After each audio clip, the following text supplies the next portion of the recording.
Watu urung sarapan.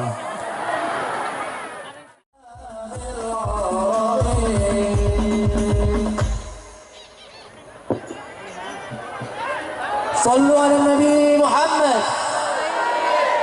Hadirin serta tamu undangan yang saya hormati, demikianlah acara demi acara telah kita lewati. Tiba saatnya memasuki acara yang kita nantikan bersama, yaitu acara inti pengajian akbar dalam rangka peringatan Tahun Baru Islam 1445 Hijriah.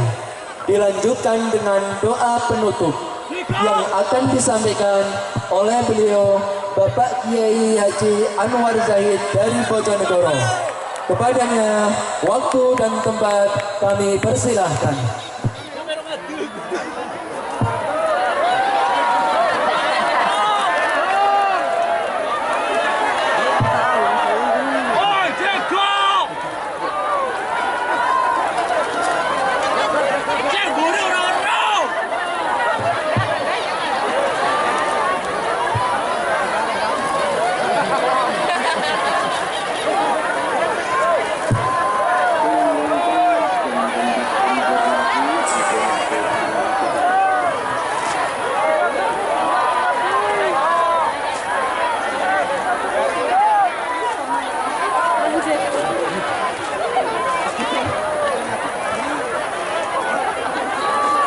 Assalamualaikum warahmatullahi wabarakatuh.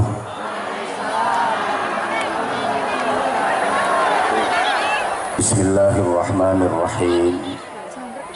Alhamdulillah wa syukurulillah wal khairu wa syarru bimasyiatillah. Asyhadu an la ilaha illallah wahdahu la syarikalah wa asyhadu anna Muhammadan abduhu wa rasuluhu la nabiyya ba'dah. Allahumma salli wa sallim wa barik ala sayyidina wa maulana Muhammadin sahibi syafa'ah wa ala alihi wa ashabihi wa tabi'in wa man tabi'ahum bi ihsanin ila yaumil qiyamah. Subhanaka la ilma lana illa ma 'allamtana innaka antal alimul hakim. Rabbi shrah li sadri wa yassir li amri wahlul 'uqdatam min lisani yafqahu qawli waj'al li waziran min ahli. Amma ba'du.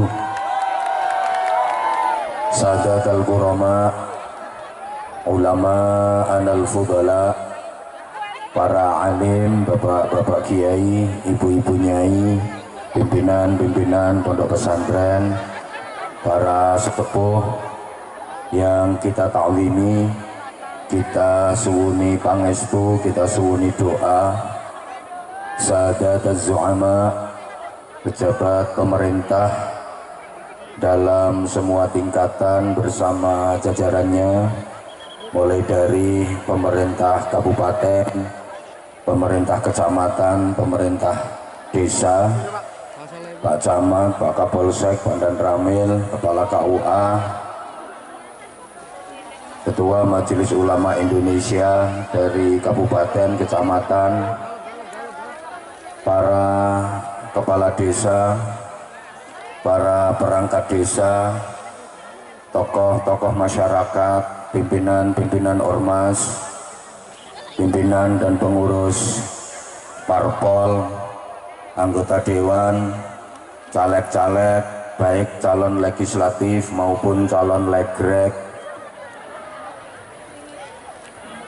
panitia, sahabat-sahabat Banser, adik-adik santri, semuanya yang kita cintai, yang kita hormati, bapak-bapak, ibu-ibu, seluruh jamaah, khususnya pasukan-pasukan payung bersama pasukan-pasukan plastik yang sejak tadi kerusek-kerusek, terlebih ibu-ibu dan mbak-mbaknya yang tadi nyetoti saya, pokok semuanya yang berhubung yang bersambung dengan majelis mulia ini baik secara langsung maupun virtual, saya doakan dipanjangkan usianya, disehatkan dohir batinnya, dimudahkan urusannya, dibarokahkan rizkinya, dimuliakan akhlaknya, dimantapkan Islamnya, dikuatkan imannya, diistiqomahkan ibadahnya, disempurnakan takwanya, diselamatkan, dimuliakan, dibahagiakan dunia akhiratnya. Allahumma sholli ala Muhammad. Kalau kita perhatikan kehidupan akhir-akhir ini para jamaah, baik kehidupan beragama, bermasyarakat, berbangsa maupun bernegara, agak memprihatinkan, agak membingungkan, agak ruwet dan mumet. Itu bagi yang mau berpikir. Lah panjenengan semua kelihatannya kok tenang-tenang saja dan tidak merasakan itu, sebab panjenengan kan gak mikir.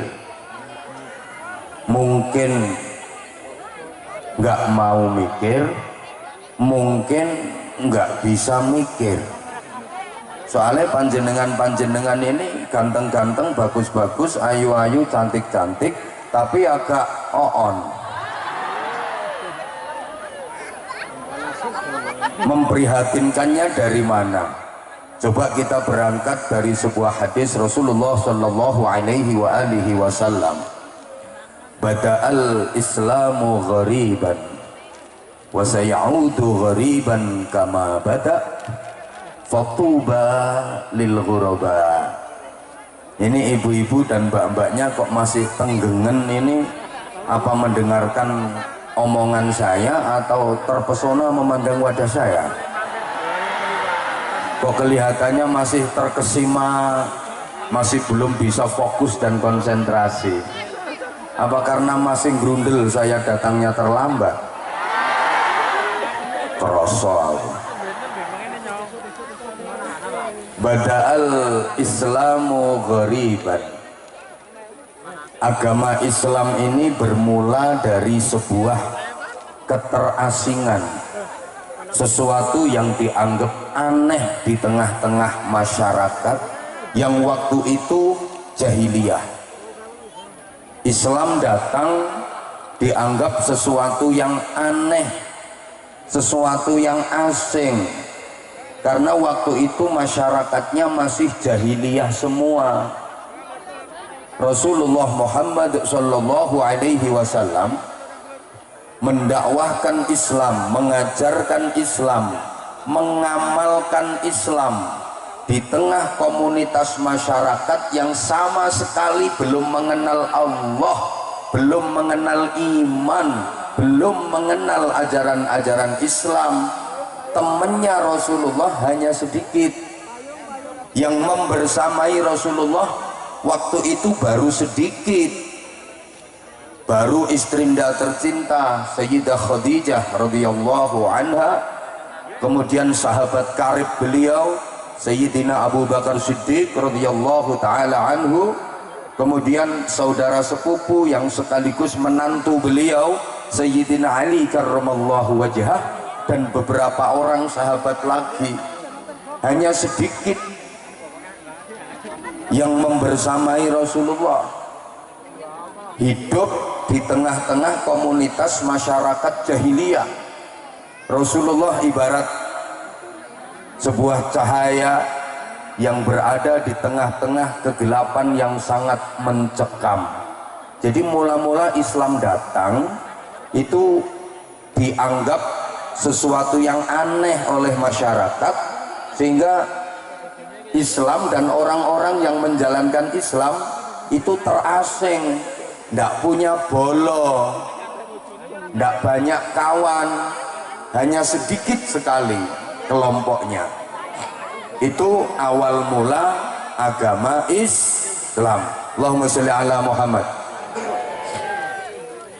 Kemudian Kemudian Rasulullah memprediksi wa sayaudu ghariban kama bada. Suatu ketika nanti agama Islam itu akan kembali dianggap aneh dan terasing di tengah-tengah masyarakat. Silahkan perhatikan dulu yang nyuguhi ngombe.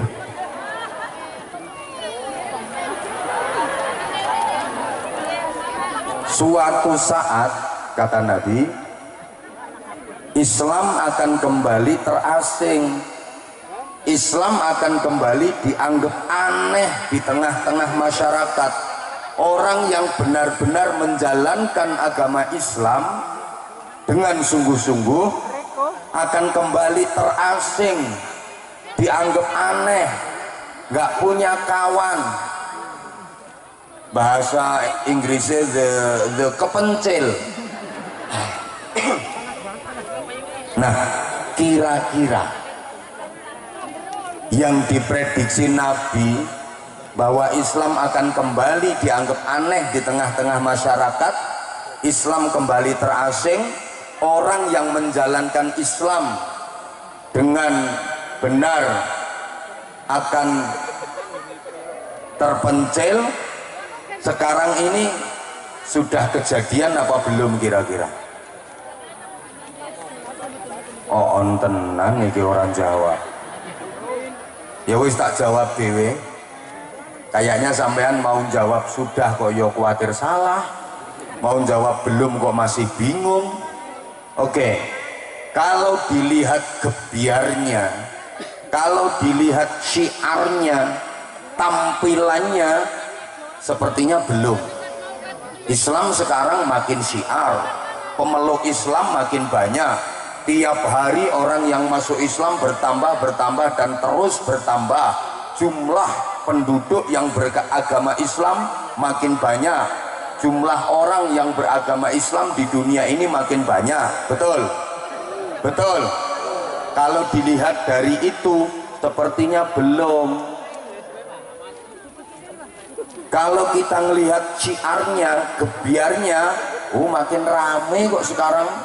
Majelis-majelis sholawat di mana-mana dengan ribuan jamaah yang hadir. Betul? Dalam satu hari, dalam semalam, bukan cuma puluhan majelis yang ada, ratusan bahkan mungkin ribuan. Makin rame. Kalau kita lihat suatu urung sarapan. Nanti kalau aku transit dulu, makan dulu, pasti didemo oleh masyarakat. Wong celapar ki wonge rewel-rewel kok ya. Makanya ngalahi ben aku wis ora mangan ya bene. Kalau meneng wong luwe iku gampang nesu. Kalau kita lihat ramainya majelis-majelis tabligh akbar, majelis-majelis taklim, pengajian di berbagai tempat, selalu ramai dan dipadati oleh ribuan jamaah. Saya ini hampir tiap hari keluyuran mendatangi majelis-majelis taklim, majelis-majelis pengajian. Ribuan selalu jamaahnya yang datang. Padahal sehari ukurannya Anwar Zahid yang ceketer, yang kroco ini saja udah 4 titik. Ribuan jamaahnya, belum ustadz-ustadz yang lain, belum kiai-kiai yang lain. Makin rame kok. Kata siapa Islam aneh? Kata siapa Islam terasing? Di Indonesia malah mayoritas. Betul? Makin rame, makin syiar. Tempat ibadah umat Islam, masjid sekarang ini dibanding dengan dulu jumlahnya makin sedikit apa makin banyak? Makin banyak. Satu desa bisa 3 masjid, 4 masjid, ada yang 7 sampai 10 masjid. Betul Pak Kades? Makin ramai makin banyak. Belum musolanya, belum TPQ-nya, TPA, madrasah-madrasah diniyah, pondok-pondok pesantren sekarang menjamur di mana-mana. banyak orang yang mendirikan pondok pesantren. Satu desa bisa 3-4 pondok pesantren, yayasan-yayasan makin banyak, karena tujuannya untuk bikin proposal dan mendapatkan bantuan.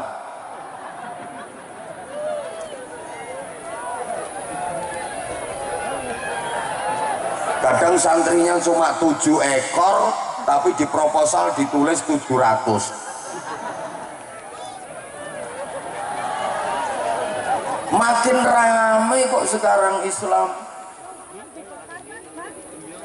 Antrian jamaah haji Indonesia itu tiap provinsi rata-rata sudah di atas 30 tahun. Coba jamaah umroh Indonesia ini tiap bulan memberangkatkan ribuan, puluhan ribu jamaah haji yang berangkat. Makin rame kok sekarang.